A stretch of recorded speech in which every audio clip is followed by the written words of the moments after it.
fast track y se venda, sobre todo en el hemisferio norte, en la farmacia y pueda ser utilizado.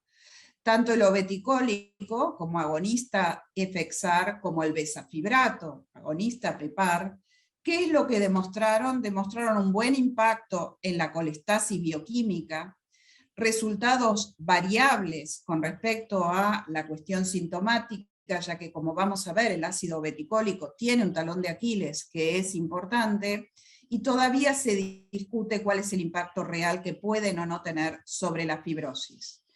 El OCA indudablemente mejora los flujos biliares, eso condiciona mejoría de los niveles de ácidos biliares y de los marcadores de inflamación, y esos efectos logran mantenerse en el tiempo, pero su talón pasa por la generación que tiene de un efecto colateral tremendo, sobre todo para un paciente con CBP, que sabe bien de qué se trata el prurito, y que es la inducción per se del prurito, especialmente cuando hablamos de dosis plenas y las más demostradas como más efectivas, como es los 10 miligramos. La verdad, nosotros hemos participado, hemos tenido el gusto de participar en los trials, en una que acaba de finalizar en diciembre del 2021, y lo que hemos observado es que es un prurito por demás jerarquizable, difícil de controlar, y que en muchos casos la única forma de controlarlo es a través de descender la dosis con el impacto que sabemos eso tiene sobre la efectividad. A eso se agregaron algunos reportes que complicaron más la situación del OCA y que se vieron que aumentaría el riesgo de complicaciones por una mayor exposición sistémica en el caso de los pacientes que están cirróticos con un deterioro de la función hepatocelular. Esto llevó a un red label acelerado, llevó a una alerta para los cirróticos Child B y C por el riesgo de incrementar eventualmente eventos adversos, con lo cual es una droga que se contraindica en este grupo de pacientes. Al margen de esto, los estudios de vida real, de los que tanto interés tenemos, demuestran que los resultados son semejantes a los estudios clínicos. Mejoran, tienen menor respuesta en los cirróticos, parecieran ser útiles en los síndromes de superposición, pero fíjense ustedes la tasa de discontinuación que tiene, cercana al 20% por prurito. Lo cual obviamente habilita a pensar en opciones más benévolas. Y claramente el estudio de bezafibrato, donde se demostró una mejoría en los niveles de la colestasis bioquímica con mejoría del prurito, claramente aparece como una alternativa por demás interesante. Lamentablemente hasta hoy no tenemos mejoría clara reportada con respecto a la fibrosis, ni al requerimiento de trasplante o ocurrencia de eventos hepáticos con el uso de esta droga. En la misma línea viene una nueva droga con alto interés, también un inhibidor PEPAR, que es el seladelpar, donde ya encontramos algunas diferencias en cuanto a que alcanzan la mejoría de la fosfatasa alcalina en tiempos muy acelerados, con una mejora sensible del prurito, lo cual habilita a pensar que es una droga por demás interesante que debemos contemplar y confiar en que pueda dar resultados en los estudios que se están llevando a cabo actualmente que sean por demás prometedores. O sea, un amplio espectro. Hay drogas que para CBP han quedado fuera de concurso, hay drogas que se plantean como alternativa, y ¿dónde estamos en Latinoamérica? Estamos participando activamente varios países de algunos desarrollos de estas drogas que les acabo de contar, los trials de seladelpar, de elafibranor, de obeticólico que acaba de terminar, pero que ahora empieza un combinado de obeticólico con bezafibrato. Son todos estudios que van a dar información muy importante y del cual orgullosamente Latinoamérica es parte. Con hepatitis autoinmune dijimos que pasaba un poco lo mismo. Respuestas incompletas en casi 40%, con dos vertientes distintas. La intolerancia, que sabemos viene por esteroides o por la satioprina, y que claramente nos obliga a buscar alternativas de menor toxicidad. El budesonide nuevamente se plantea como una opción por demás interesante, con tasas de remisión comparables a los esquemas más tradicionales y sin dudas menos efectos colaterales, pero donde claramente todavía hay un grupo significativo de pacientes que son refractarios y que no responden adecuadamente a la medicación. En estos grupos, el micofenolato, o sea, estamos hablando concretamente de los pacientes que responden al tratamiento pero no lo pueden completar por intolerancia a las drogas convencionales, en estos grupos de intolerantes el micofenolato se presenta como una opción de interés, algo que no ha demostrado que ocurra en el otro gran grupo de pacientes, que es aquellos que no responden a la medicación, no por no tolerarla, sino directamente porque incluso ante dosis altas no tienen una respuesta adecuada. Y este grupo de los no respondedores, no existe hasta el momento un consenso sobre cuál es su manejo más adecuado. Tenemos claro en la fisiopatogenia que no son capaces de controlar ni a los efectores inmunes vistos en la biopsia hepática, ni a los procesos de inflamación.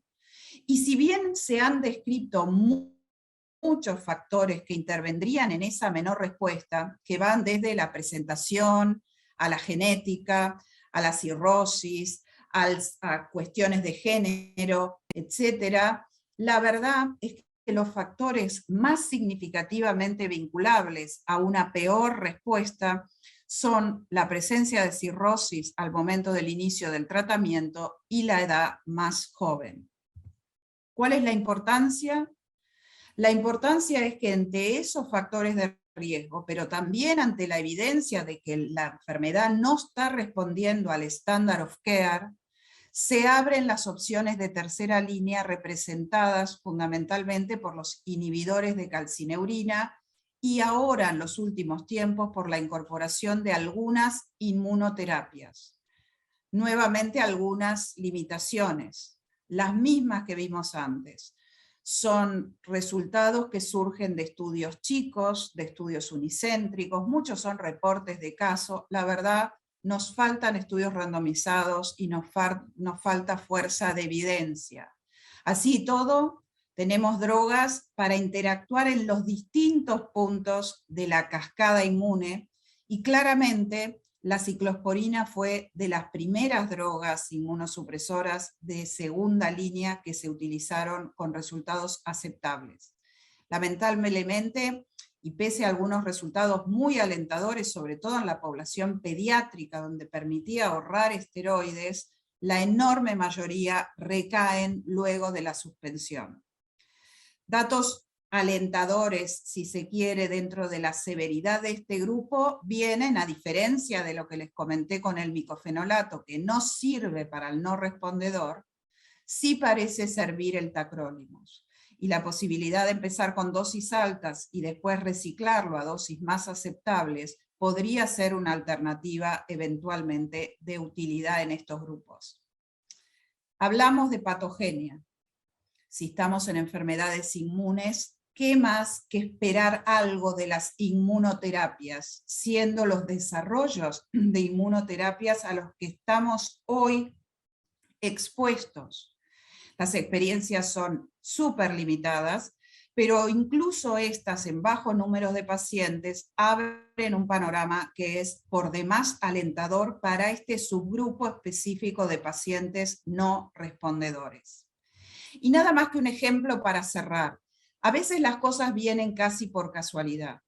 La hepatitis autoinmune, como hemos hablado muchas veces, incluso con muchos de ustedes en muchos encuentros previos, es una enfermedad que surge fundamentalmente de la actividad y de la citotoxicidad de los linfocitos T. Sin embargo, existe cada vez más evidencia que el rol que creíamos que era básicamente de una producción no patogénica de anticuerpos, el rol que juegan los linfocitos B, pareciera ser más significativo de lo que creímos en un inicio, al punto que drogas como el rituximab, un anti-CD20 que depresiona linfocitos, mostró algunos efectos casi en forma casual. Se aplicó rituximab por una enfermedad linfoproliferativa a un paciente y por una púrpura trombocitopénica a otro, mejoraron su patología hematológica, pero aparte tenían concomitantemente una hepatitis autoinmune que remitió en forma completa. Esto de alguna manera fue un poco el puntapié que sobre un racional del eventual rol de los linfos B llevó a la aplicación de rituximab, y la verdad que se aplica en algunos casos sin haberse demostrado en las series que están publicadas efectos colaterales significativos y un impacto por demás favorable. Nuevas puertas que se abren. Los tratamientos experimentales que se están ensayando hoy por hoy y que están activos para esta población vienen de la mano de dos situaciones. Una es, sigamos modulando en una forma más dirigida a los linfocitos B, sigamos pensando que tal vez lo que necesitamos es incrementar las drogas que previenen los mecanismos reguladores, los que favorecen los mecanismos reguladores dentro del hígado a través de las células T reguladoras. ¿Qué tenemos hoy? Hoy estamos asistiendo a una fase 2 de una droga que específicamente frena y depresiona los linfocitos B, el ianalumab. Estamos en un proceso donde actualmente aún se están reclutando pacientes y donde nuevamente Argentina y algún otro país de Latinoamérica tiene la suerte de ser parte y estar viviendo esta experiencia. La pregunta del millón. Tal vez esto no sea ir cada vez más por más y más inmunosupresión, y tal vez la respuesta esté en lo que les planteaba recién. A lo mejor hay que incrementar la proporción de células que frenan los procesos inmunes gatillados.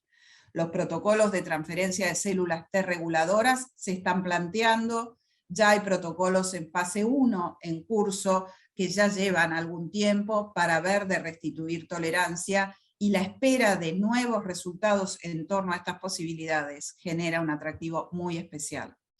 En conclusión, es clarísimo, y ustedes lo viven en la práctica, la enfermedad autoinmune hepática es una entidad compleja, es una enfermedad muy heterogénea y es progresiva por su tendencia. 30-40% de los pacientes lamentablemente no responden al óptimo standard of care, que es lo que estamos usando en la práctica, y entonces sería muy importante identificar en forma lo más precoz posible a estos pacientes para evaluar tratamientos de segunda línea que permitan optimizar el pronóstico. Este concepto se los puse en otro color porque me interesa que pensemos que como las segundas líneas todavía no están definidas por todas las razones que acabamos de ver, siempre la primera conducta ante la identificación de no respuesta es reforzar el estándar of care, chequear que la dosis de LUTCA fuera la que correspondía al peso, chequear que la inmunosupresión que le estamos dando sea la adecuada, chequear cómo metaboliza la azatioprina y cómo la procesa como para lograr la máxima efectividad. Claramente lo que vimos, hay drogas que intervienen activamente en la modulación de ácidos biliares y potencian la utilidad de LUTCA, que están siendo evaluadas en CBP muy activamente, y el uso tal vez de más inmunosupresión en hepatitis autoinmune deberá definir su rol. La verdad, estamos siempre avanzando sobre los mismos caminos, y tal vez ya los grupos médicos más importantes de investigadores se plantean si no es momento de un replanteo más profundo. Tal vez este no sea el lugar donde debemos seguir avanzando. Tal vez haya que pensar en otras alternativas para un manejo más integral de estos enfermos, hasta tanto dispongamos de drogas que demuestren una efectividad y, aclaro, una seguridad superlativa para estos pacientes. Muchas gracias.